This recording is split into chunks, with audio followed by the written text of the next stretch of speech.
everyone. My name is Dr. Matt Loayza, Dean of the College of Social and Behavioral Sciences.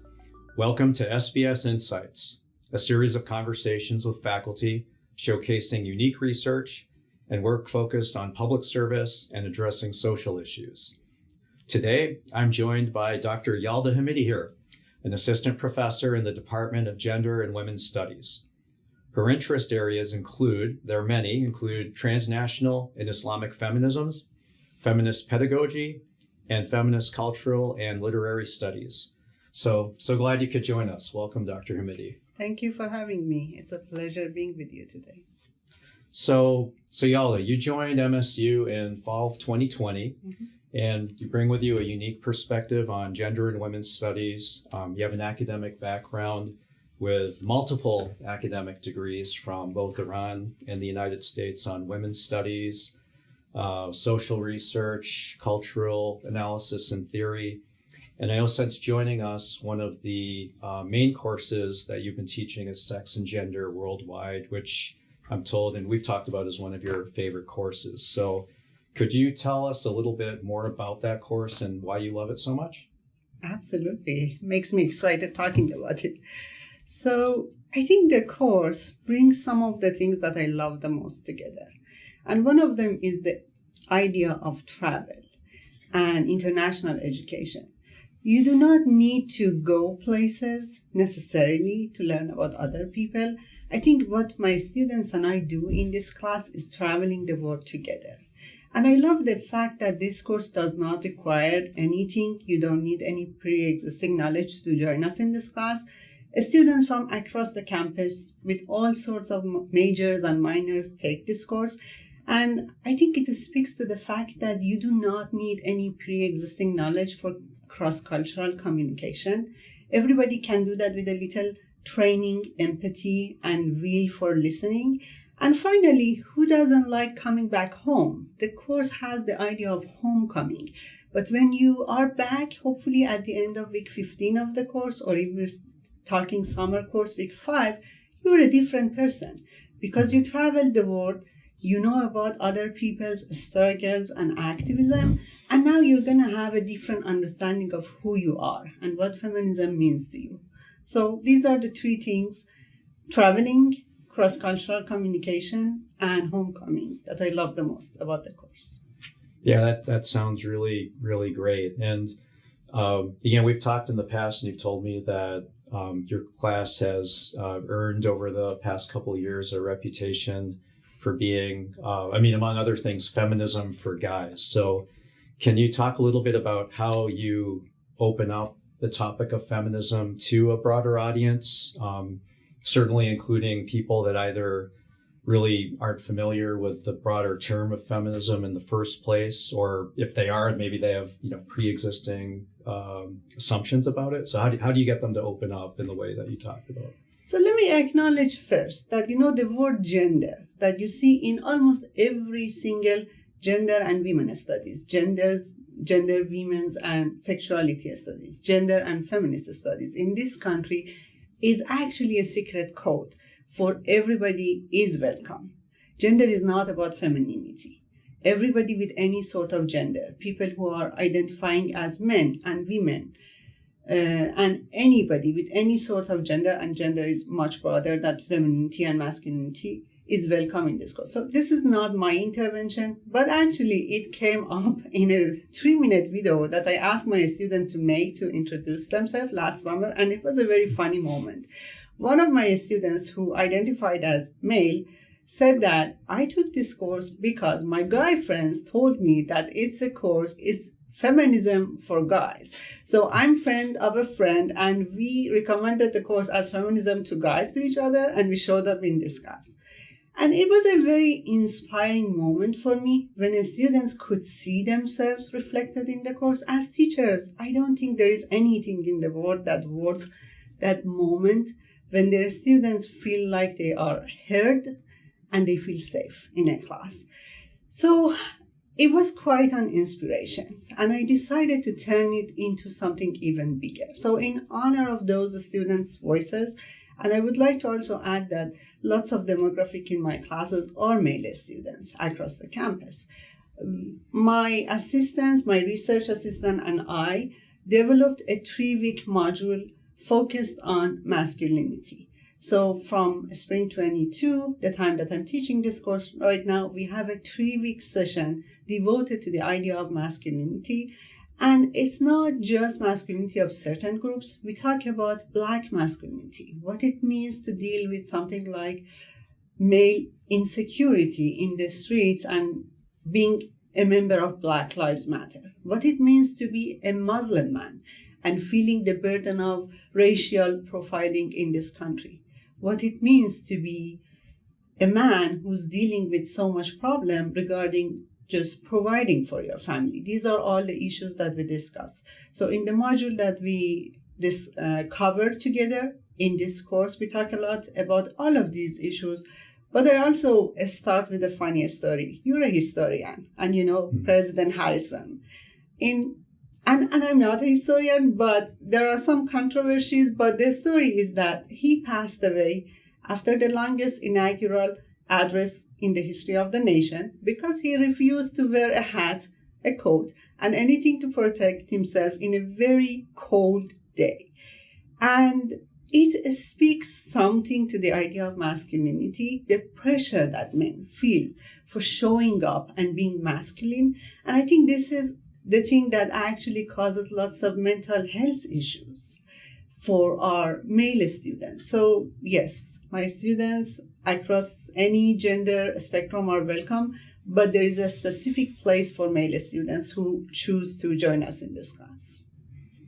Well, it sounds from what you're saying that as you listen to your students' stories and the things that they're willing to share, that you really tailor the course to your students and their needs and vulnerabilities.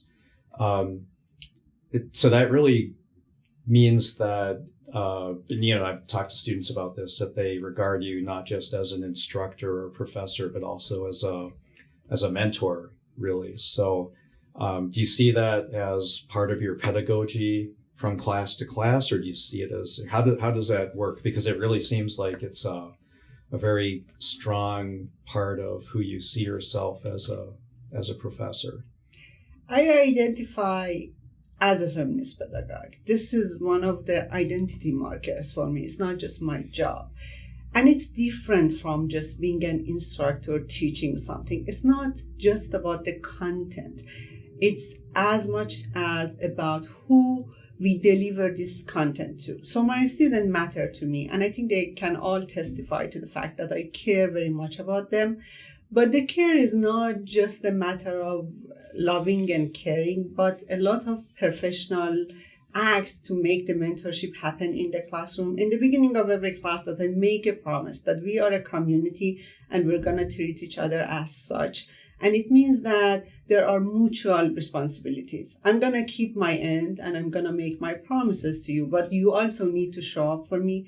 And for me, embracing the body and vulnerabilities are part of that. So I ask my students how they are doing, and I tell them, do not tell me that you're fine, because we just passed a 2-year of pandemic that actually traumatized lots of our lives. Mm-hmm. And I'm aware of the fact that my students are their lives are so real. They are dealing with financial and health issues, and they have people who care for at home and in their communities.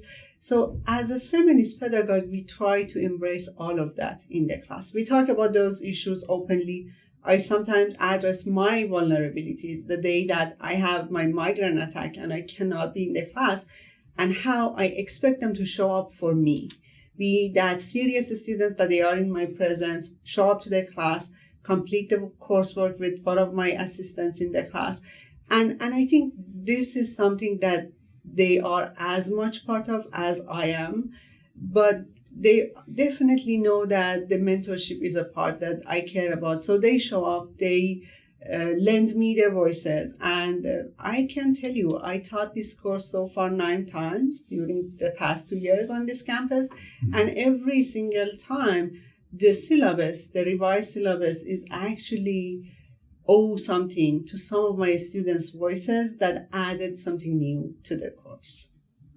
Well, that's something. I mean, continually adjusting your course or courses to reflect that, I think shows really just amazing dedication, certainly intellectual growth, and that's really outstanding.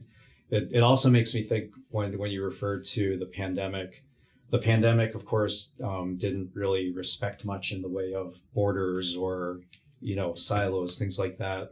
Since your passion area and research is in transnational feminism, the internationalization of transnational feminism, can you talk a little bit about how you've continued to build that into your courses? Because I know that's something that you've done from, say, day one, first semester, and then in subsequent versions of the classes, and just really how you, having brought students into the fold and have this sense of mutual trust, how then do you just share your research and explain that broader concept to them?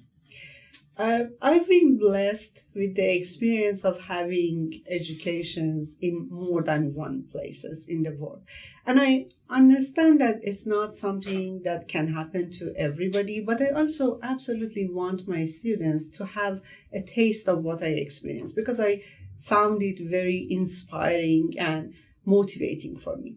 So in an attempt to bring the word to my class, I chose to pursue professionalization through internationalization of the syllabus. And these are all big words, but in simple, plain English, it means that I want to make sure that not only you read about other people, you can also go places through online learning and see other students and talk to them and learn from their experience and also share your voices with them. And what I do for this, so last spring, I was one of the first cohort who did a certificate on this campus that we call it COIL, C-O-I-L, standing for Collaborative Online International Learning. And I really enjoyed it. So this semester, I incorporated that into my graduate course, Transnational Feminism, and I asked my graduate students to join me in completing the certificates. We are working, these are some of the future projects that we're working on.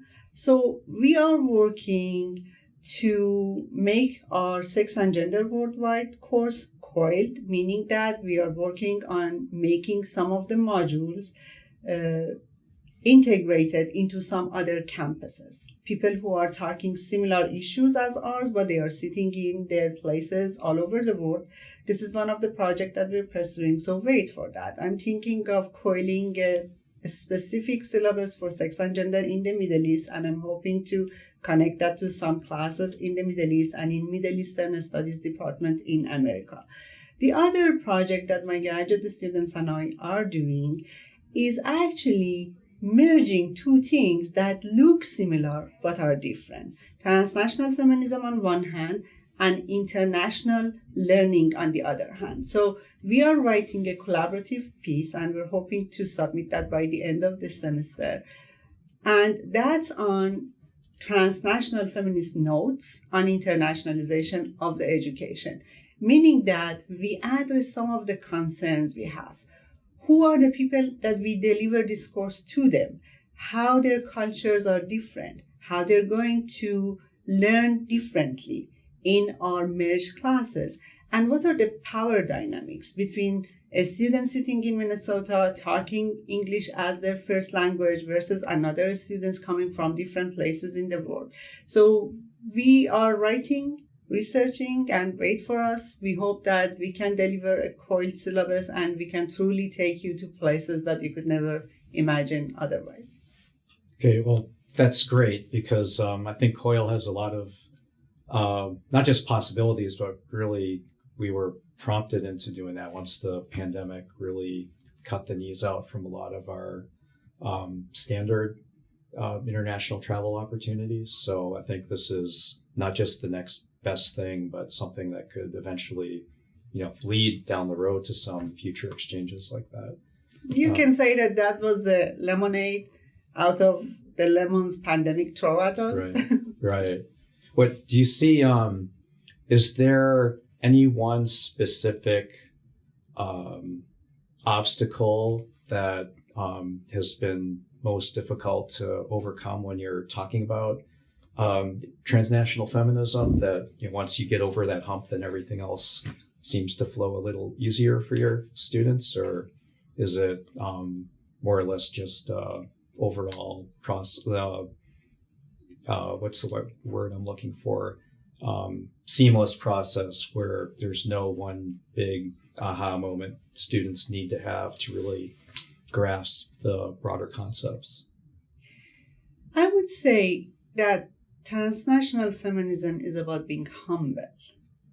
So if you come to my class, I hope you bring your intention for listening, not just hearing and overlooking other people.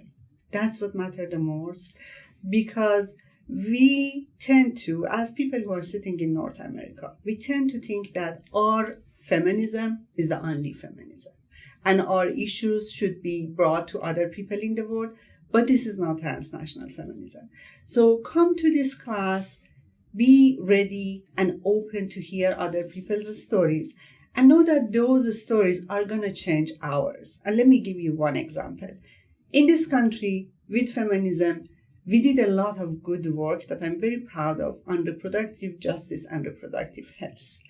But when you look at other women and their efforts for keeping their children safe all over the world, know that that's also a version of reproductive justice.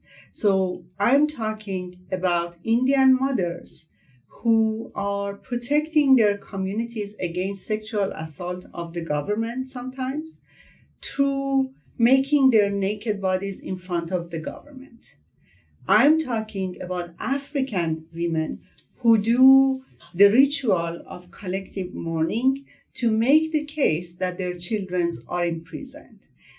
I'm talking about Latin American mothers who worked on making voice of their disappeared children heard. These are all different iterations of the same movement, and we have some of that here with Black feminists who are raising the voice of Black Lives Matter, but also say her name, saying that our sons and daughters are facing something and we need to address that as a community together if we want to just remain committed to the idea of reproductive justice. So I would say bring your intentions to be open to the rest of the world, and that's going to be probably the most important thing that you need in my class.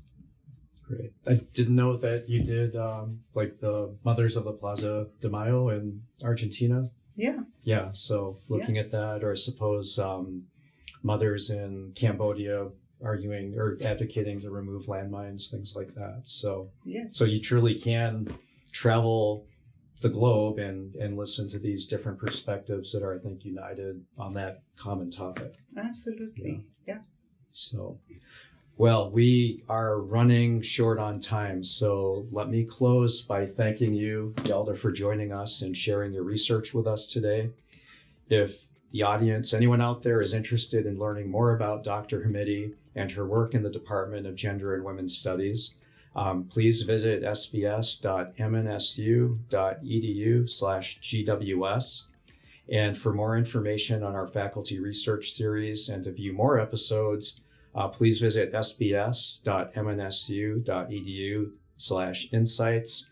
Thank you very much. And once again, Yalda, thank you so much for joining me today. Yeah, thank you for having me.